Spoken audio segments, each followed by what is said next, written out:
Nayebite, na majinini, Kabila kotikala après 2016. Parce que Suki Yomotu osa élu. Mukanda wana, o etangami constitution. Mobe kolikozi, elobi boye. Manda yon sotu izana ebandeli nango, na suka na yango. Oza na mbula mitano. Tango bandi mbula liboso, banda ko bi préparé pour bongisa élection na mbula mitano.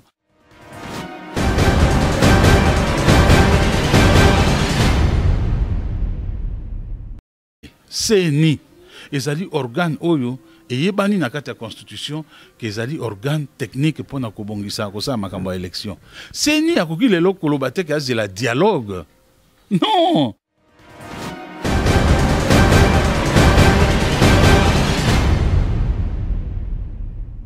Bali kolanda yo nazoki ba mususu nazoki Vital Kamerhe lobby nazoki ye sur la tunu kasi Vital Kamerhe yo lo. Vital Kamerhe c'est un Congolais. Vous avez la preuve? Oui, nous avons la preuve.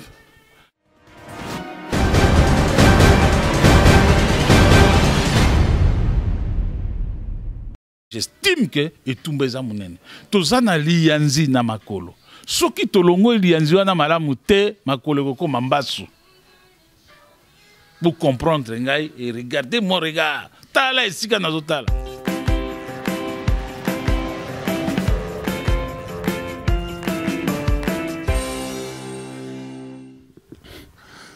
Chers téléspectateurs du micro du Pasteur Bobo, partout où vous êtes à travers le monde, nous vous disons bonjour ou bonsoir, ça dépend de l'heure à laquelle vous nous regardez.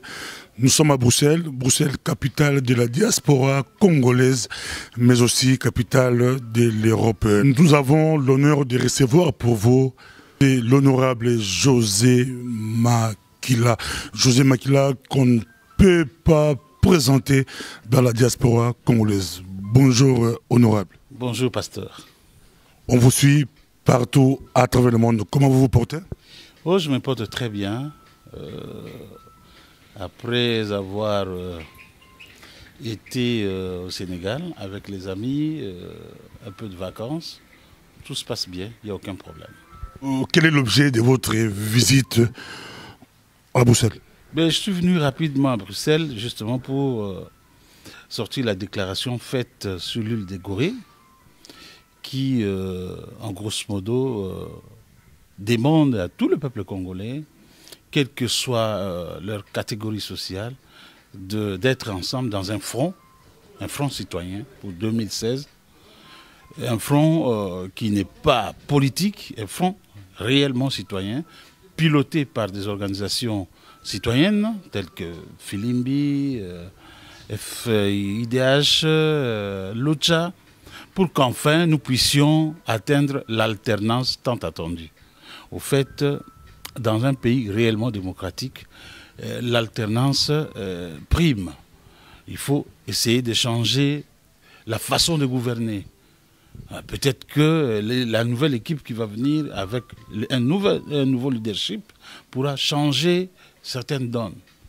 C'est pourquoi aujourd'hui, le peuple congolais, à travers ce front 2016, Front citoyen 2016, afin que nous puissions au moins accéder à l'alternance tant voulue, tant attendue par le peuple congolais. Ce n'est pas un mariage, on dit contre nature, on voit des opposants de tous bords, les pros, les anti-dialogues. Vous vous êtes retrouvés à l'île de Gorée? Non, vous savez, à travers le monde, hein, quand vous voyez l'histoire d'une opposition, l'opposition a été toujours multiforme. Il y a l'opposition armée, l'opposition non armée, l'opposition, que sais-je encore. Mais l'essentiel est d'atteindre un seul but. Quel est le but aujourd'hui? C'est de faire respecter la Constitution, qui est la loi mère de notre nation. Cette Constitution qui est un fruit d'un référendum voté par plus de 85% du peuple congolais, qui a voulu que ce texte puisse nous guider.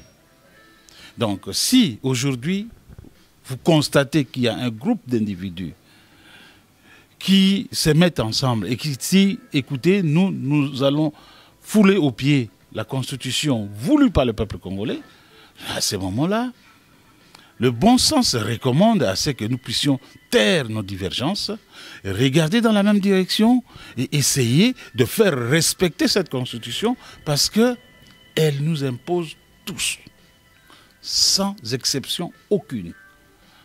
Nous reviendrons dans nos divergences plus tard pendant que la constitution est respectée. Mais quand la constitution n'est pas respectée, c'est que le pays est en danger, la nation est en danger. Et quand la nation est en danger, nous avons vu ça avec les Juifs, quand ils se sont dispersés dans le monde, on en parlait tout à l'heure, c'est parce qu'ils n'ont peut-être pas tenu compte des dangers qui leur guettaient à l'époque. Mais en étant à l'extérieur, ils ont compris que quand on est chez soi, on est mieux. Et le Congolais, étant extraverti, ne veut pas que ce qui est arrivé aux Juifs nous arrive. C'est pourquoi nous tenons à ce que nous puissions respecter et faire respecter cette constitution-là. Tous les moyens sont bons pour arriver à le faire respecter. C'est pourquoi nous nous sommes réunis autour de ce front, un front citoyen, je le dis bien, qui n'est pas politique, qui n'appartient à personne, qui appartient au peuple congolais, qui veut faire respecter la Constitution. Qui n'appartient à personne, mais les gens se posent des questions. Qui est derrière? Qui sont derrière? On vous voit, vous tous, vous bombez les torses, mais qui est derrière l'île de Gorée? Qui se cache derrière l'île de Gorée? Ça fait trembler Kabila, ça fait trembler Kinshasa. Qu'est-ce qui se passe?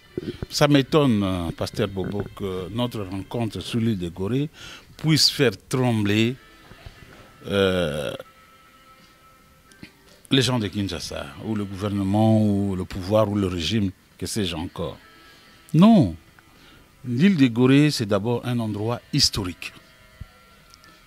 Et nous devons comprendre que si vous êtes invité sur une île telle que l'île de Gorée, là où nos ancêtres ont laissé leur peau, là où les requins les broyaient, vivants, c'est pour vous rappeler, est-ce que vous voulez qu'on puisse revenir dans l'esclavagisme? Est-ce que vous voulez que le pays soit recolonisé?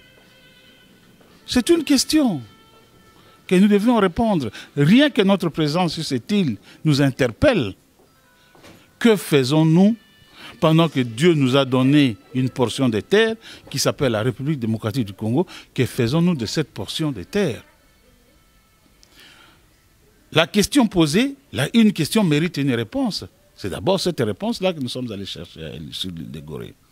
Deuxièmement, sur l'île de Gorée, c'était pour qu'on se mette ensemble sous l'initiative des sociétés citoyennes, la société civile, si vous voulez, des jeunes gens qui ont pris conscience des dangers qui nous guettent. Ils se sont dit, mais pourquoi nos aînés se disputent entre eux pendant que l'essentiel est là, le respect de la Constitution et l'alternance? Ils nous ont appelés, nous sommes allés pour faire taire nos divergences, pour chasser nos égaux, en quelque sorte. Nous mettre ensemble et privilégier le Congo. Le Congo n'a pas besoin d'un Makila. Le Congo a besoin de tout le monde. Makila avec le pasteur Bobo, avec M. Sessanga, avec Jean-Claude Wemba, et avec Franck Diongo. C'est ça le Congo. Avec Félix Tshisekedi, avec Sami Badibanga. C'est ça le Congo. Nos divergences, on doit les faire taire. Nos ambitions, on doit les faire taire. On doit privilégier ce qui nous unit. Qu'est-ce qui nous unit au fait? C'est le Congo et le peuple congolais. Allons-y d'abord pour faire respecter ce que le peuple congolais nous a donné comme guide. Notre guide, c'est la Constitution. Et si nous faisons respecter cela, nous aurons alors accompli le devoir que nous a donné le peuple congolais.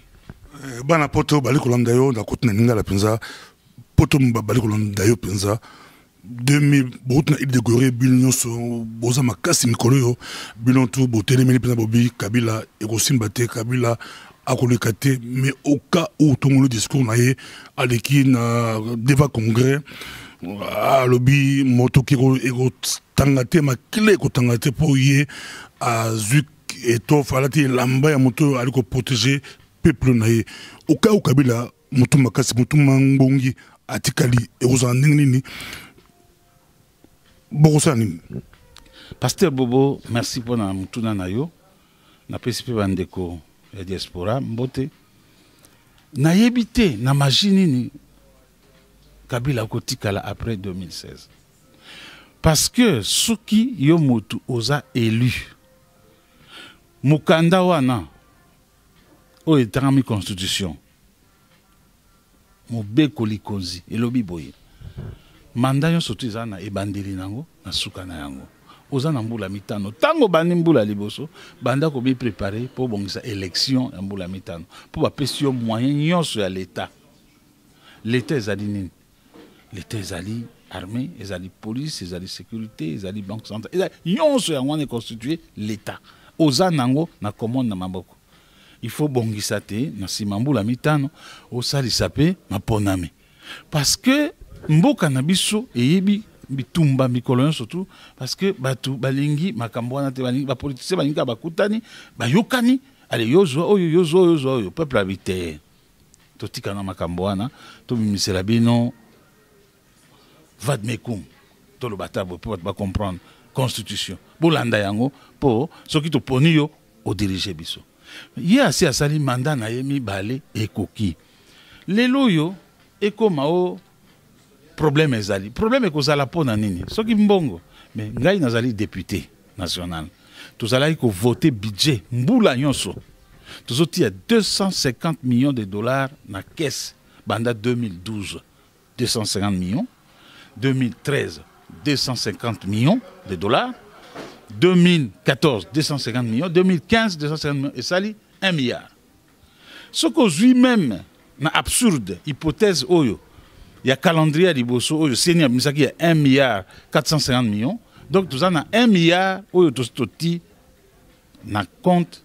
na banque centrale oyo gouvernement asimbi yango parce que nazoloba nazali moko ya ba oyo ba votaka budget autorité budgétaire mbongo wana eza wapi pour lelo problème mbongo ebima ya mibale seni ezali organe oyo eyebani na kati ya constitution ke ezali organe technique mpona kobongisa kosala makambo ya élection seni akoki lelo koloba te ke azela dialogue non seni ezali organe moko indépendant technique mpona kosala nini mpe aza na mobeko na ye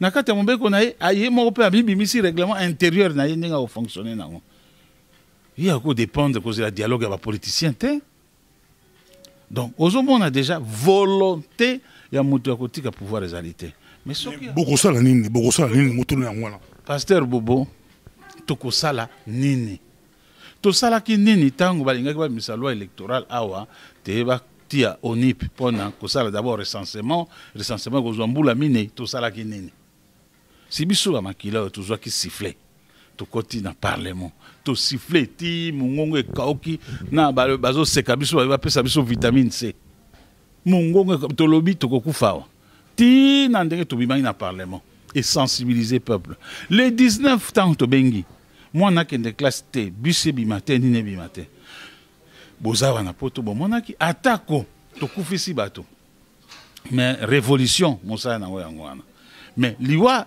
makila ya bandeko na biso ekepamba te et faire reculer pouvoir balongoli article 8 wana na kati ya loi électorale tokosala nini constitution na article 64 elobi malheureusement naza nango awa te elobi boye soki mwa groupe ya bato moko balingi bazwa pouvoir na makasi balingi bazwa pouvoir sans korespecte mobeko oyo likonzi il faut bosala barrage peuple osala barrage mais na barrage wana constitution ebisi biso te ndenge nini tokosala yango atiki porte polele tokosala barrage effectivement tokosala barrage pasteur Bobo nayebi so likambo moko tout politicien oyo oyebi koza politicien yeba eloko moko que la politique rime avec la mort et la prison soko bangi liwa soko bangi pe poloko kosala politique te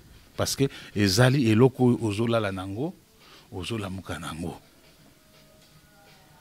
pe misato politique ezali pouvoir politique ezali prison et pe politique donc biloko wana kobosanaka yango te nous sommes déterminés parce que tokolanda kaka mobeko likozi tokobima ndera mobeko te Bon, PGR, ça, à Kibisibino, alors, Bozotanga, article 104, Mabé, ils ont aligné à Moro de la Séona, Bozo sauté en haut, Bozo expliquer, Mabé. Alors, vous avez bien, Bolo peut et le PGR, Azali, Cour constitutionnelle, T. Aye, Bapé, Moussara, Naye. Cour constitutionnelle, interpréter la disposition et la constitution. PGR a interprété disposition constitution T, bako ça a été. Et oyo ye azo sala wana ba tieli na monoko loba. Mais aye ba kenaka ta constitution article 28 et lobi boye. Mosali nyonso ya l'état. Oyo yo ko sala bako tinda yo eloko ko sala. Oyebi ke mobeko lingi yango te constitution lingi yango te yo moko ko une infraction. Soko yebi ke zali mabe boya yango. Mais bah tirer na monoko yo procureur général de la République mobimba ozo interpréter disposition à constitution. Mais non, cour constitutionnelle nde moto benga biso e biso e bandeko. Article oyo et lobby boye boye ezali musala ya PGRT. Ye moko azana kati ya infraction. C'est ça la vérité. PGR, et je le dis, natima na mon côté, nazo zonga kisasa soka lingi akangi ngai eza problème était naza mona mobali soki sa tanga mina kufa na boloko mais PGR ezali droit na été à interpréter constitution ezali cour constitutionnelle o ezali wana na bavundwa we na banani nde bakoloba article 64 oyo bino bandeko bozo interpréter en mabe ezali rôle na été mutabangi sa moninga te. Moutabang Samouna te baye bilan après il dégoré bilan tout na poto bozongi ba mo kinete po bozoba na prison boye botambo na poto bobo musanzela bobo terrain. Pasteur Bobo nga na zui invitation à il dégoré na zana Amérique en soins médicaux. Naza diabétique il faut na landa nini nanga malamu. Tango na zui invitation na moni makambo eza na kati invitation na manaki ya important. Na zui nzela na kiti na Paris na zui avion na kei il dégoré mais billet nanga ba futela kinga na ba organisateur pour monta ko sauter billet ba tindela biso ba organisateur ba futi billet ba futi ba hôtel na comment ça ko lia na retour ba ozoni non autour de question tikana lo ba comprendre après oye billet tant ba futeli ba futi Paris aller retour ba futi l'hôtel Paris Dakar Kinshasa ezala kate na kate avion. Donc, il faut des billets dans le aller-retour, il y a Paris, Sénégal, Paris. On y a qui n'a pas wapi. Et là, il y a mis balé. Na silisi dans nos besoins dans l'Haïti. Dès que nous sommes en Haïti, nous sommes en Moutuka, nous sommes en Paris, lobby nous sommes avion en Espagne, pour un docteur dans l'Haïti, miso. Ou bien que nous sommes en 50 ans. Soso l'église 50 ans, aussi mis au tournayote, au Kokufa. Ou bien on va na poto, que mon délai à vivre na comprimé moko par jour. Donc, Natala miso nangai. Docteur Nanga ya miso azana Espagne. Nakoki manini yo ndimi vraiment un Congolais oningi mboka na yo okende ko comploter pour osima munduki na mboka na yo est-ce que vous êtes sérieux? On ndimi vraiment Sénégal oyo mboka oyo le plus démocratique na kati ya Afrique. Oyo connaîtra jamais bitumba pona ou la pouvoir sauf séparatiste ya Ziguinchor on dit babundaka entre bango pour bazwa liberté na bango ndenge Corse ali mais aussi yoka que Sédar Senghor avant tika Abdou Diouf babundaki bitumba ou Wade a gagné babundi bitumba non Wade alinga ça la faut pas pour changer constitution à bakisa mandat ba sénégalais baboy est-ce que yo moni militaire sénégalais moko abomi moto et na mboka na bango nde bakolinga bitumba bima wana non moi je crois que ezali bozoba tout qui n'a eu dégoré pour tout d'abord tout sangana ba o ba ko solo la te ba solo la to yeba eloko ni tozo luka yo ebisinga ndeko nanga na lingi na lona masangu po to lesa bato ngape na lona masangu to menga no tozo kana na bilanga te ou tozo kana na période d'été ko tumbano na vente parce que moto na yo ko kote pa nanga ozo comprendre. Mais non, tu vends pour tout à ce que tu tumbelanga tu tumbango nzela moko pour ezika nzela moko pour ya muninga kuna et endommager moto ya muninga endommager muninga te. Objectif est d'aller moko pour nini tolona tozo masangu tole samboka. C'était ça et dégoré. Deuxième objectif est d'aller to partager expérience na baninga. Comme au Sénégal, basali alternance sang et fusion de sang, sans que makila koya. Basala kindegenin. Mais nos amis nous ont conseillé parce que ça qui na bilo musu ça qui na erreur. tozalaki na kati ya erreur. Par exemple, napesa kaka exemple, yana mar balobi nini, yana mar balobi bazalaki koso bakutani na banani na bapolisier, baza gentil na bapolisier, bazoyebisa bato non bobuka bandako te, bobuka magasin te, bazo conscientiser bato. Ozomona avant basala manifestation bakende basololi na maire ya ville malamu, tu vois, bazaki toujours garder contact na ba autorité, contact ya malamu na ba autorité, c'est très important dans le cas de manifestation parce que mboka eza ya bino. Bandeko ya Burkina Faso balobi la même chose. Tozalaki toujours na contact malamu na la police na armée. Sauf que moni bango makambo ya violence vis-à-vis na bango ezalité. Makambo ko provoquer bango ezalité. On a dit point bien la raison sur maloba penza bana poto balinga ne point oyo ni ati penza olobi police armée. Police armée, selon la majorité, bana poto balobi ke mboka la biso eza sous occupation. Yo za la kati ya parlement, yo fanda la kati ya parlement, sentiment na yo zanini na Burkina Faso ba kei pa armée la bango, na Sénégal ba kei pa armée la bango, mais la majorité bana poto bazomo la ki biso mboka za occupé, quelle armée bino okende et pas la bango pour bosso la bango. Pasteur Bobo, sincèrement parlant, tous en armée. Tous en armée, il faut une grande réforme dans l'armée. L'armée, oyo penza mobuta tika ba forma batu na ba école royale awa ba kenda ba France na Saint-Cyr ba ça ezali sous-souté. Il faut et loko celui qui veut la paix prépare la guerre. Il faut et loko chantier monene na mboka na biso ezali ko bongisa armée na biso toujours une armée réellement républicaine. Armée ezali divisée. Ba mususu baza na dotation nyonso. Bilamba ba ko changer yango, ko balingi ba bere, ba manduki tout baza nango. Oko kotala ba mususu baza même na sapato te, bere ya ko defa, tenue ya compliqué, recyclage ezate, baza même na manduki te. Mais aza soda. Na poto ba bigi ba pa ba tonde bin d'armée. Pasteur Bobonga na ngakolo ba eloko na na preuve. Parce que nous avons accès à fichier armé. Nous avons accès à fichier armé. Nous avons accès à mutumoko na armé pour étant opposant. Même si on a une carte armée, on a comme okima yo. Qu'est-ce que moninga na yo ba okanganga. Donc nakoki ko ndi mama kambo naza prêté à confronter ngana yango. Est-il que batu bakoko éclairer biso yango eza bandeko na biso ya est ya nord Kivu ya sud Kivu po soki yo tuninga kombo moko ya Équateur po ba bisinga ke mutu aza mutu ya Équateur tanga kombo wana aza mutu ya Équateur ozomona admettons Mboyo nabi non ça c'est un Équatorien nayoki kaka Mbambali non ça c'est un Équatorien.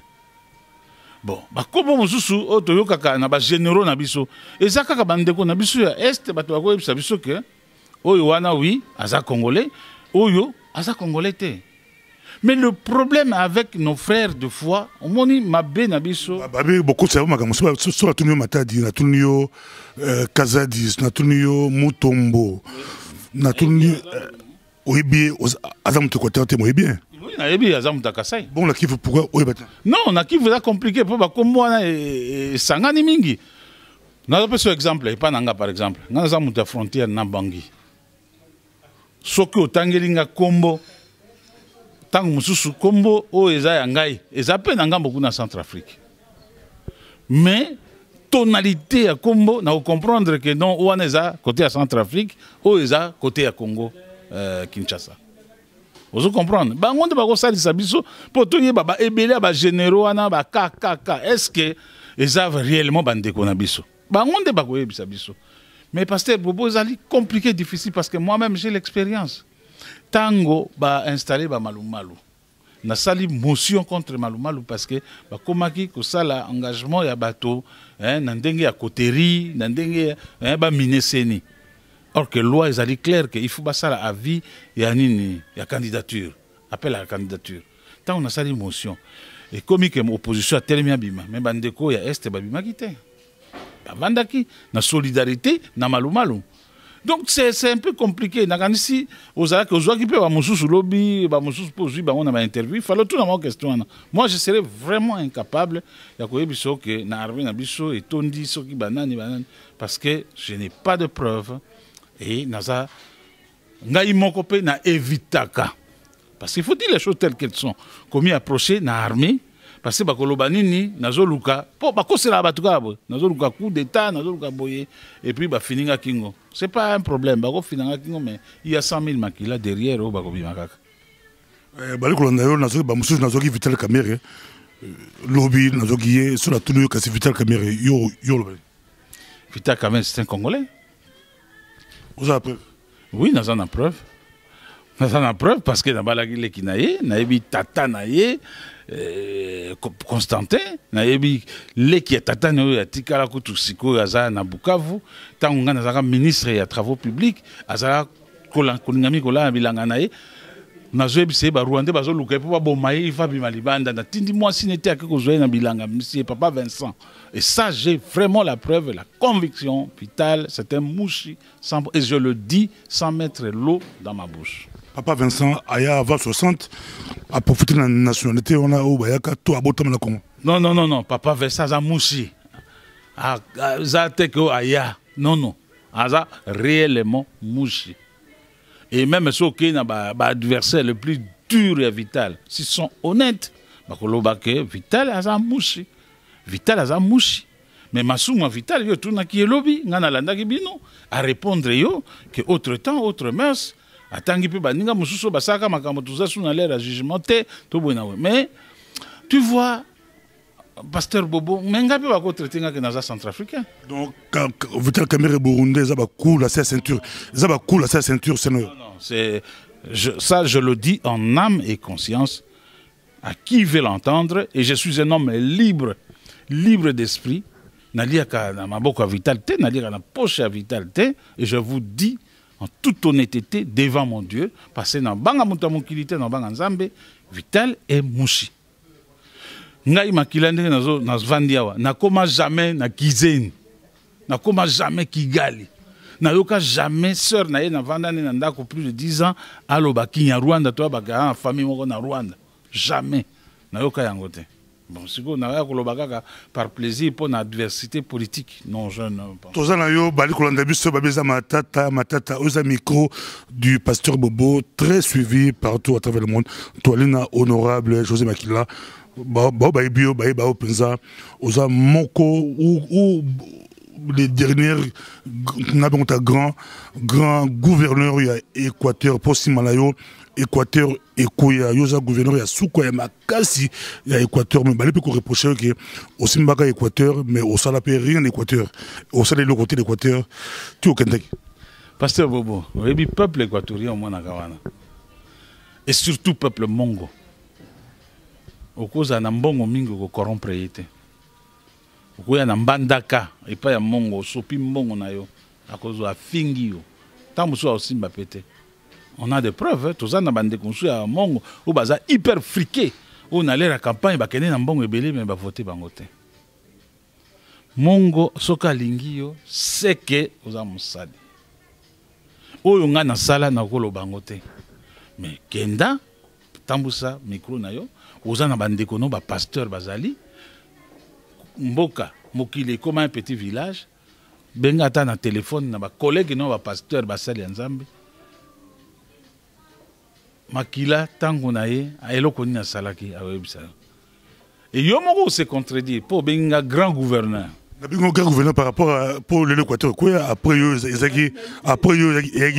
baba yendaye et puis ba ko yalo ezaki déjà c'est yo ezaki moto ezaki mo likolo mais misala bakutaki Équateur mobimba voilà oyebi pona ko yebi so mwa moke eloko nini nga na salaki oyebi que na élection en 2006 Équateur mobimba bapesaki Jean-Pierre Bemba vote à 99%. Élection eleki ndenge eleki Jean-Pierre Bemba balingi ba bomaye ba betie ba masasi akei na aéroport na char akomi na faro soki ngana za gouverneur te oyebi représailles nini ba équatorien balinga bazwa na pouvoir ya Kabila Même ceux qui ont Kabila, mais Batounaye, équatorien. Je crois que l'œuvre où Nasaki Makas a protéger les Équatoriens après l'élection en 2006 pour bavure salama. Bangote, bakanga bango, pamba pamba te, beta bangote, banyokola bangote. Parce que kanela ki bango, que beaucoup mona. Et effectivement, après les élections, Tango Kabila a eu le pouvoir, on a bandi Moussa en mois de mars, mais le temps wana ezalaki wana, tout le monde qui passe. Kabila a profité, balongola au gouverneur, basala manœuvre yolongo au gouverneur pour na lekambo bâtir au détournement des fonds, balobi mbongo il fallait batonga banzela, batonga ba école, batonga ba dispensaire, José Makila a détourné. Non, pasteur Bobo zaki yangote, balobaki boye. Balobaki ngai na détourné mbongo ba enseignant. Parce que mbongo tonganzela batinda jamais pas gouverneur.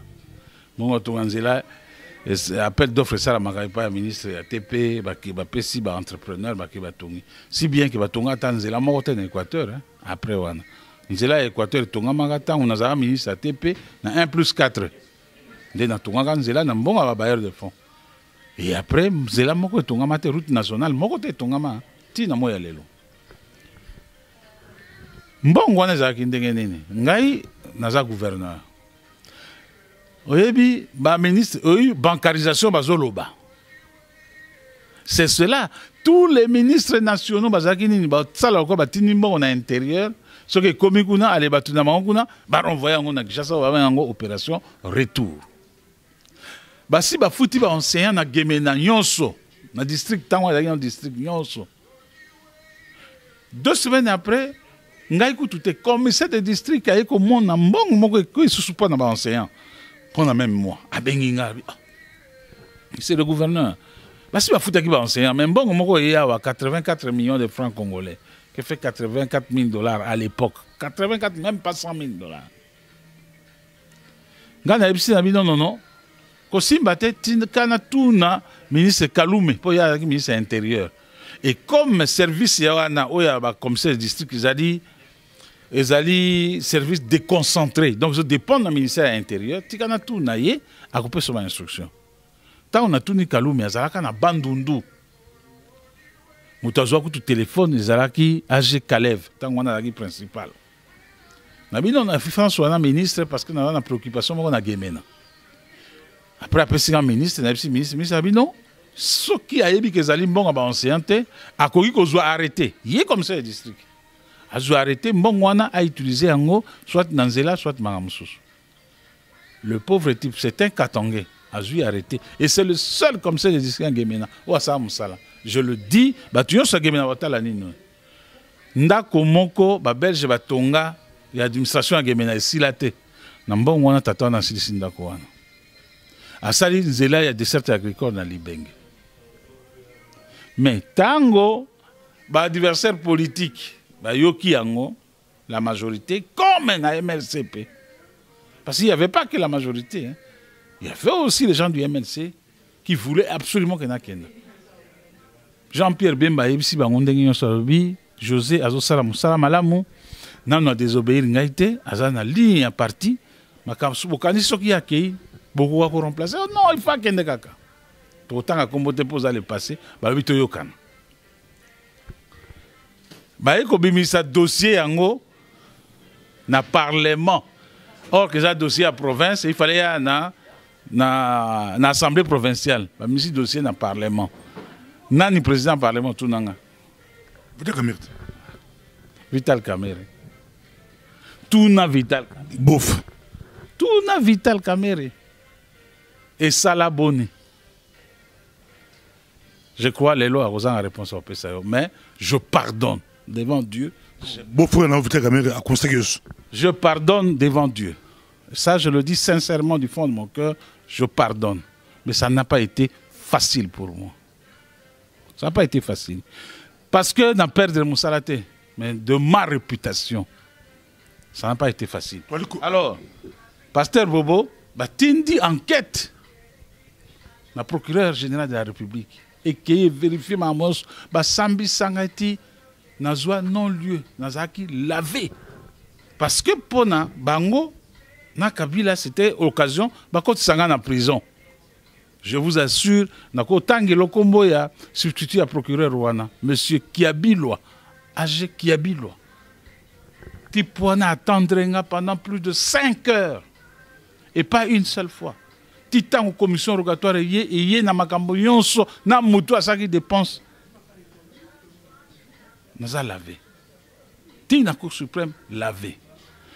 Mais et bimisanga grand nabi nzambe azali parce que ba tuana ba sa complot et belé lelo ba kukape otalanga na elongité pour ba yebike eloko ba sala ngai na limbisi mais ba yebite son nzambe alimbisa bango bali kolanda biso tozana yo penza tro ko vers suka mais tourner belé balobi José Makila gouverneur ba kasi penza ya suka Équateur balobi ye aboma MLC pour tango Jean-Pierre Bemba kendaki yo lingaki ozo place ya Jean-Pierre Bemba la MLC au Kamba MLC de lo MLC na mabele pour te yo boma ki MLC okolbani non parce que Bobo MLC c'est quoi moi nanga na boti.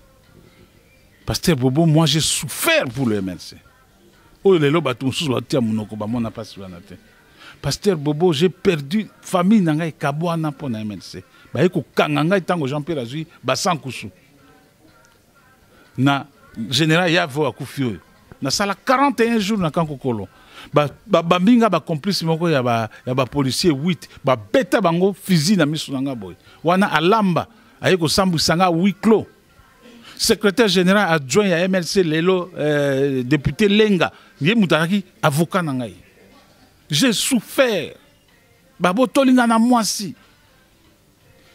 Na kabani na bana nanga pour le MLC. C'est quoi moi na bote. J'ai beaucoup souffert pour le MLC. Parce que soki na andiko tangelo tibutu okomawa. Au trahissage Jean-Pierre Bemba. Non. Jean-Pierre Bemba n'a une relation mibale. Nous avons une relation à président et à parti. Nous avons une relation à famille. Azaleki et Pananga. Mais, tant que complot au salama contre Leki, ngai nazali wana. Puis na ye na yebisi Leki na lobi, sala attention. Tala to zalaki boye, ba lobi boye, et que salama boye. Albia, pamba ba osada te, akoka osada lokote, boina boye. À la fin des comptes, qu'est-ce que je devais faire? Na kapo na lo na MLC na temika te na longwe na landi ti na laé. Na bi Jean-Pierre, tala. A yebisi nga pe réponse nga ko yebisanga. Na bisi OK, ça va, na tiki yo na batu na yo, na ke alobi OK, merci. Et ça ite ke na temika bo na ke non. Non. Na kenda ki ti na laé, to solo laki na ye. Ba kosiye makambo sur nga na bili kambote Jean-Pierre na tiki na bango mais vérité ko yebana to kende musika te ba tuwa na tout ba kenda et de quelle manière ba musu ba même ti na tribunal pour bakabola MLC ba musu ba kaboli MLC ba musu ba sa partie na bango mais avant ba kenda ba fingi je crois qu'il se rappelle de tout ça. Non, relation éthique, relation en famille, il n'y a aucun problème. Moi, je suis Jean-Pierre Abima rapidement, surtout pour ses enfants. Parce qu'à Lingiba Nanemingi, tu n'as jamais vu un père très proche de ses enfants comme Jean-Pierre. Très proche. Même ce que sa politique, mais Abima Ponabanaye, il a beaucoup souffert pour rien. Parce qu'il y a Kenan Bangité, Abouma Moutouté, a violenté, a Tindapa violenté. Et là, il est en train de souffrir pour le Congo. Ponanga, il faut Abima. Il est mon frère, il le restera. Mais moi, j'évite. Il y a quota ma structure politique. Ça, je ne peux pas entrer dedans. Au cas où Jean-Pierre Bemba a mis les lots, il y avait une possibilité. Abimi, les bossos la biso tout le monde là. Bien beaucoup de les candidats uniques. Sont la télé candidat, na télé Tshisekedi wa Mulumba, la télé Jean-Pierre Bemba, na télé Vital Kamerhe, na télé Moïse Katumbi, na Soukisi wana, na bagisi José Makila comme candidat président. À part yo, c'est bon. Non, ce Jean-Pierre Abimi, les lois, candidat président automatiquement. On est tout naté. Non. Yo tangeli Jean-Pierre Bemba na ba candidat wana. Automatiquement, on a osé la coup tout mot d'ordre. Ça, c'est automatique parce que ils ont le coup tout dans Félix Tshisekedi, ceux qui ont voté nani. Pendant que Tatane Azawana. Donc, ngai ko tout dans toute question, les yeux fermés, c'est Jean-Pierre Bemba, allez, va militant, nanga, ba balinga kanga, tout, allez, na mobiliser bango derrière, c'est tout. Donc, Jean-Pierre Bemba comme candidat unique et opposition, c'est bon? Je ne dis pas que c'est bon. Je dis parce que l'opposition n'est pas que Makila. L'opposition, c'est-à-dire, mon élo va bien. Non, non. Retour dans la vie, dans la tête, pour tout ça, dans la front, si quoi. Il ne faut pas que dans la position où il y a front mal à l'aise. Dans la front, il faut tout respecter la charte Nabiso. Mais je te dis, là, en dehors des fronts, en dehors, il y a Makila politique. Makila comme individu, comme citoyen congolais. Jean-Pierre Bemba Bimi, il est le candidat. Même à temps, on est tous sur la tête. Même à temps, ça n'a pas été. Maintenant, on a comme un irne, on a comme un tia, a comme un rien. Et ça peut être le coup. Non, ça Pasteur Bobo, je le dis. Ministre, gouverneur. Je vous le dis devant micro. C'est mon frère. Moutoualinga kolega Jean-Pierre Bemba. Jean-Pierre a pris un bongo, a pris un pouvoir. Nayebi saka Jean-Pierre Bemba tango ayeki sasa. Nalobi président okonso ata olingo nomenga ministre na kuboya. Parce que rôle nanga ezali naza kulutu na yo po na biso vérité. Pour ça on nomenga ministre naza sous na main libre te po na lobelaka yo vérité. Atunga pourquoi na bi non président. Parce que ndeko yeba to ebele ba koyebisa yo oyo aza mabe oyo aza malamu aza boye. Non, non. Yo, comme candidat président, yamba bationso, même bao bazaki na yote. Olivier Azali a koufité. C'est car 3 mois atteint Olivier Pananga. José Ndundu Azali a koufité. Il faut remplacer José Ndundu Nabi jamais. Vous voyez car si quoi? Mais quoi affaiblir le groupe Nabi non? Équateur les a divisés dans 3 parties, les a nord, les a centre, les a sud. Jean-Pierre a vu le gros dans le nord, et Gouaki a vu dans le centre. Et nous dans une sud. Pourquoi? Bon, nous avons arrangé. Nous avons arrangé à midi, nous n'avons pas arrangé. Nous avons arrangé. Nous avons arrangé. Nous avons arrangé. Pendant que ministre. Nous avons obsédé dans le poste de ministre. Et pendant que ministre, voilà la vérité. Tant qu'on va suspendre Ndundu, nous avons allé à Londres en vacances. Parce que tant que Jean-Pierre Aye va coûter PDG dans OVD. Parce que tant que Kabila a du pouvoir, il faut reprendre la coopération dans l'institution à Bretton Woods. Tant que la Banque mondiale a dit il faut passer un test. Makila a passé un test. Tout ça qui 16 candidats à poste à OVD. Et il a battre surtout. Les professeurs sont là. Donc, Bakutakinga n'a pas PDG. Et même tant que Jean-Pierre Bazoya a tenu Olivier pour Nakoma. Député à MLC na compte à ville à Kinshasa. Na biso Olivier a dit non non non. Yebi ça y est que azana yongwa bato mingi. Ba combattant mundai na bango. Nga na za PDG, na za bien. Alzo mutu ça pour ça. J'avais refusé le poste. Donc na za attaché na poste était. Et ce n'est pas ça le problème, hein, pasteur Bobo. Aujourd'hui, j'ai 56 ans. Je pense que ce que j'ai donné pour le Congo, bah oui, bah vous avez reconnaissant. Plaisir dans la base dans la fief dans la commis. Je suis un peu comme un grand chef.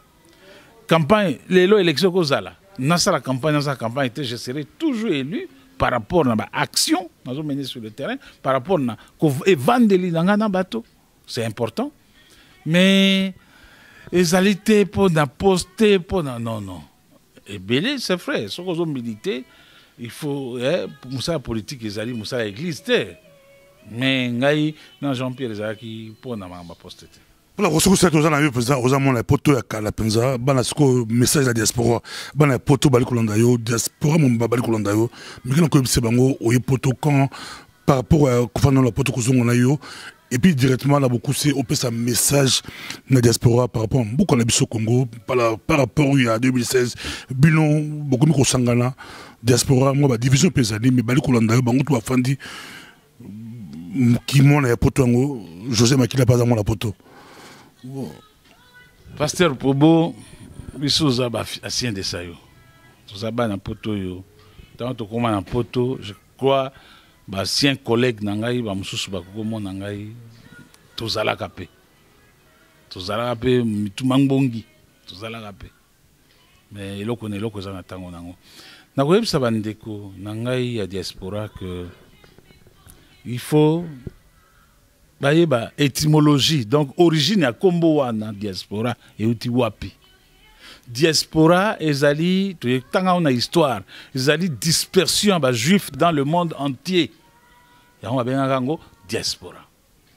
Retour à ba juif ezali sionisme. Mais diaspora ayeba te tango juif bakabwana na monde entier. Ezaka na bamususu bazaka riche, bamususu bazaka pauvre, ba ouvrier, mais bazaka na boyokani makasi parce que bazalaki maltraité, il a fallu bazonga. Mais pendant que zonga na bango ba mi organisaki. Mais pendant que s'organiser, il faut bolingo ezala. Na ko senga na ba diaspora ba lingana d'abord entre bango. Nous les Congolais to lingana. Surtout na année zoya. Na d'abord na souhaité joyeux Noël pour la famille yonso. Puis na année zoya souhait na ngezali que tous les frères, sœurs, bo baza na diaspora, baza na bomoko. Stratégie na diaspora ebimaka na ba vidéo te. Ebimaka na ba écrit parce que à force ya ko ça la vidéo, ya ko dénoncer ba stratégie. À force ya ko bimisa ba réflexion sur ba Facebook, sur ba réseaux sociaux. Tozo armé adversaire pour aye ba plan na biso. Or stratégie ezalaka eloko moko ya discrétion. Biso bayoka ka biso toyoka bango te. Tozo mona te ki to saka erreur. Yango moni pasteur Bobo, eza première fois zouanga parce que ngai soki na komi na poto na lingaka kosala ba vidéo te. Politique ezali mativisme te. Omoni ngai non. Politique ezali ko atteindre objectif. Ezate que ngai nde grand combattant ou naza petit combattant, ça ne paye pas. Le grand combattant se paye dans la conception. Et là, vous concevoir pour vous passer. Et tout le monde, il y a maboko makasite, il y a gros braté, comme si il y a mayele. Comment baninga ya namar ba réussir wade? Comment baninga ya balé na nini na Burkina Faso ba réussir nani Kampaoré qui avait tous les moyens. C'est ça et tout le monde. Mais ce qui biso na bino tozana synergie te tokokukate. Nous sommes obligés. C'est vrai, vous traitez biso, vous traitez biso à tort ou à raison, de collabos, de ceci. Ça divise pour rien. Même en maquillation dans un collabo. Ceux qui ont attaqué nos diaspora, beaucoup de benganinga. Na okete, bobo mangai. Parce que Zamboka n'a pas nation musulmane. Ngana vanda na mboka mususu na ibi pasi ya kovanda na mboka mususu. Mais boké il dégoré botique diaspora. Boké binomoko. Bongo bana filimbi ba diaspora te. Si bana filimbi ba diaspora ba droit yanta Congo te. Ba diaspora te. Sampu, a diaspora te. Jean-Jacques Wondo, a diaspora te. Alors, atta combattant moto la. Non, mon frère. Les politiciens, il y a plus de 500 partis politiques, dont presque 350 sont l'opposition. Ils ont étape. Fondateur est là, ils Naba oba kendeki, naba oba tikalaki, biso baso ba fondateur au même moment. Et là, mouvement citoyen. Papa Moutabi sote que bison de tobanda, bison de tokendaki de gore. Non, non. Soko signé qui lobby, na o a signé lelo, na o a signé après un mois. Mais je préfère signer un surtout tout récolter avant un mois, parce que tout ça sous na tenté. Tout ça les sous na tenté. Diaspora na conseil bino. Pas question de dévoiler la stratégie politique dans ma vidéo. Pas question de développer la stratégie politique dans ma réflexion. Il y a des gens qui réfléchissent très bien, même des savants parmi les diasporas. En tout cas, automatiquement adversaire a tiré biloko wana a sa technique na bango. Donc na yebisi bandeko tozala na bomoko front eza ya biso nyonso. La preuve to bimisi yango wapi? Si to bimisi na diaspora. To bimisi yango na diaspora privilège. C'est la diaspora. Lobi na landaki papa moko ya peuple mokonzi azoloba na sepeli na bi voilà.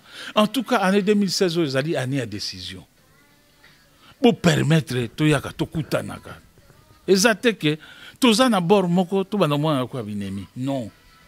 tolimbisana. Même si tu as reçu tukutani to sololi. Mais depuis le 19, 20, 21 janvier, diaspora fungoli porte beaucoup mourir. Mais bazan de rota la blanc. Non, to yaka bandakala. Kala bozarouye mais bazaro tikabelo pour la conférence. Pasteur Bobo nga natikala jamais comme ça la conférence à Poto. Natikala jamais comme ça la conférence na Poto pour une simple raison que biso tozali kuna tozana champ ya guerre tokoki kolongwa kuna toya ko dévoiler sous secret et bimate. Soki tokutani na kunzu na yebisi yo ndenge makambo zoleka. Mais kena ekende devant micro na manda koloba, ça je ne peux pas le faire parce que j'estime que etumbeza munene. Tozana liyanzi na makolo. Soki tolongo liyanzi wana malamu te makolo kokoma mbasu. Pour comprendre ngai et regardez mon regard. Tala esika nazotala. Liyanzi za na makolo. Soki tolongoli yango malamu te liyanzi wana ko baluka komi mbasu e mbasu suka nango bakata ka makolo.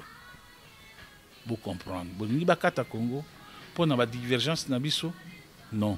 To kamata divergence na biso. Naza parfait nga nozo na yo pasteur Bobo. Naza mutu ya masumu, naza pe mabe, naza parfait. Mutu aza parfait na mokili zaka Jésus Christ. Mais ko tala mabe na ngai te, tala siko eloko nini oyo biso na yo tolingi pona Congo. Et là, on va avancer. Merci beaucoup. Ezekiel de Ballon Souka, Congo, Lianzela Makolo, tout le monde a la boke, Binoso, Sokite, Barokata, Makolo. Merci beaucoup.